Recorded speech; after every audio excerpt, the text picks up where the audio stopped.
عید الفطر کی نماز کا طریقہ عید کی نماز کا شرعی طریقہ درج ذیل ہے۔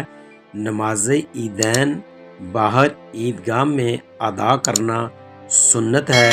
یہ نماز اذان اور تکبیر کے بغیر ادا کی جاتی ہے۔ یہ حدیث صحیح مسلم شریف میں موجود ہے۔ عید کی نماز کا وقت نماز اشراق والا ہے۔ عید الفطر اور عید الاضحیٰ کی نماز کا ایک ہی طریقہ ہے۔ نماز عید خطبہ سے پہلے پڑھی جاتی ہے۔ عید کی نماز باجماعت پڑھنا لازم ہے۔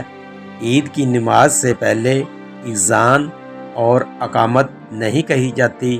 اس کا طریقہ یہ ہے کہ وضو کر کے قبلہ رخ ہوں اور 2 رکعت نماز عید کی نیت کر کے اللہ اکبر کہیں، رفع یدین کرتے ہوئے ہاتھ سینے پر باندھ لیں اور جس طرح عام نماز ادا کرتے ہیں اسی طرح ادا کریں۔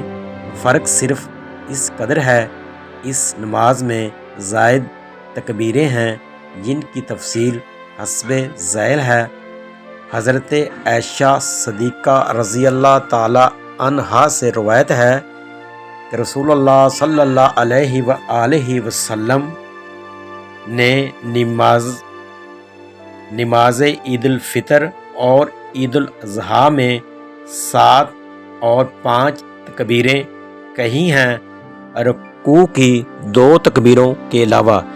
پہلی رکعت میں 7 اور دوسری رکعت میں 5 تکبیریں نبی کریم صلی اللہ علیہ وآلہ وسلم نے کہی ہیں، رکوع کی تکبیروں کے علاوہ۔